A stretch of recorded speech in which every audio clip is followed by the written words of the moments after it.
guy. This guy right here is a striker. Whoa! Let me trade you spot. Yeah, whoa! I don't even know if I can get by. You can get by. He won't get you. Just over time. When he was smaller, he was actually really cool. Really chill. And I mean, I try to leave my animals alone as much as possible. I have to take them out for maintenance, but I try to not disturb my animals as least as I possibly can. Look at that rattle. Look at that strike. Whoa. This guy, he doesn't play.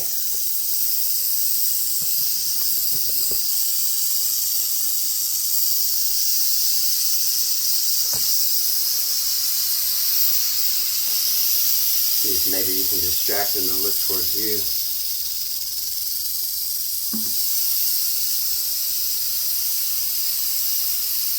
Look at that guy. And he is rattling up a storm, and you can hear him. You can definitely hear him.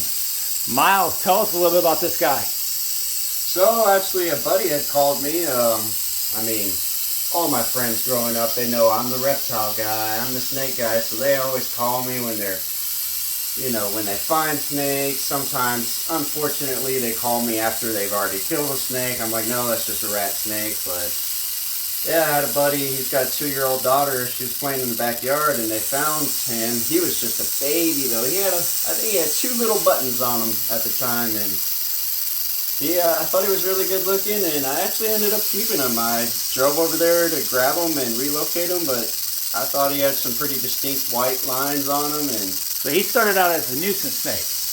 Basically, was like in close proximity to your buddy's. It was right in his backyard. Yeah. Yeah, right in his backyard, and his 2-year-old kids are playing. Yeah, 2-year-old daughter was out there playing, and yeah, so yeah, I was gonna relocate him, and I ended up keeping him. His name's Tex. Been with me. He was just a baby, so I can't tell you exactly how old he was, but he couldn't have been more than so many months. And I've had him for, I guess, almost like a year and a half. But I mean, he's gotten bigger. Yeah, I mean, it's probably been closer to 2 years, but yeah, oh yeah, he's he's not like the little baby that I got. Wow, what a pose. Yeah, this guy is feisty too. He's feisty. You can see him striking all over the place. And you'll find these guys right out here in Texas. Oh yeah, absolutely. In your backyard. And they'll mostly feed on rodents and things like that. Yeah, even toads. Toads. Once they get big enough, they'll eat small possums. Not likely, but they will. There's tons of rats out here in Texas. And a lot of times people are like, oh no, a rattlesnake. I wanna do that rattlesnake in. They do rattlesnake roundups. Yeah. But much better to call somebody like Miles and get somebody to safely relocate that snake. And when I do relocate, I always do as far away from population as I can. That way, the odds of it going back into, civilization is just slim to absolute none. So there's no human risk. Exactly, because the last thing I need is for something to happen to the snake. When I relocate, I always try to find a place that's habitable for the snake, where the snake would naturally occur. Similar to where he would have been originally. Exactly. But without the humans. As far away from people as possible. Yeah, I mean, my general rule is at least 3 miles, but I try to do even farther than that. Sometimes I gotta, drive really far, and sometimes I gotta take a long hike, but I try to relocate as far as possible. Ooh, I can already feel a strike any second now.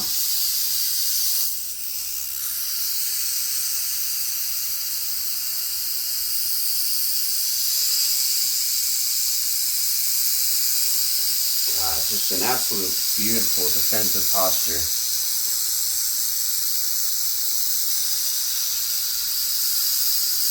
You know, I am the kind of guy that really likes morphs, but at the same time, I do truly appreciate just a natural occurring species. I have plenty of Aatrox morphs, but just a plain old regular Crotalus Aatrox is good enough for me. Very cool, dude. Very cool snake. And yeah, so these guys got a role to play out in nature. They do take care of rodent populations to keep them in check, which is a good thing. Historically, us humans haven't been particularly good when there are lots and lots of rodents around to pass around diseases and things like that. So, rattlesnakes have an important role to play. They do. Everything does. It's all, I mean, some people have their personal beliefs, you know, but everything has a role, no matter whether you like it or not. Whether you like it or not. Some people like snakes, but not venomous snakes. Well, to me, a snake is a snake. To me, an animal is an animal. You either like them or you don't. You can't just pick and choose. But don't get me wrong, I hate mosquitoes, but I'm sure they have an important role. And this guy is one of the feistier guys here. Most rattlesnakes won't even be like this. They won't even strike as much as this guy, but this guy's is pretty feisty. He's calmed down quite a bit since we pulled him out.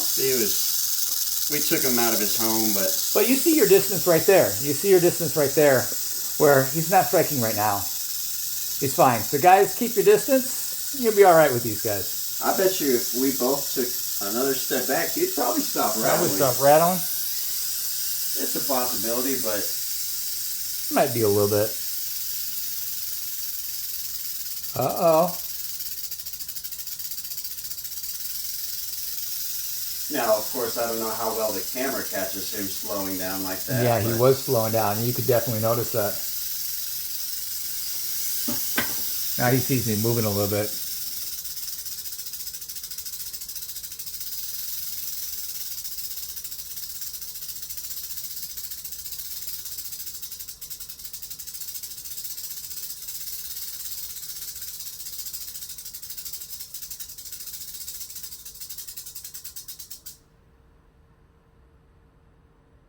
Just like that. There you go. That's it. He's So just right there, you guys see that. Keep your distance, and they'll settle right down. They're not out to get us. They're not out to chase us. Mm-hmm. They just want their space. They will warn you when you're in their space. Very cool. That's also the lovely thing about finding a rattlesnake out in the wild, unexpectedly and not wanting to, is usually they'll let you know, hey, I'm here. Like, you've gotten too close to me. Whereas a copperhead, other times you could step right on top of a copperhead. They're just so much of an ambush predator, they don't want to move. And don't get me wrong, a rattlesnake is as well, but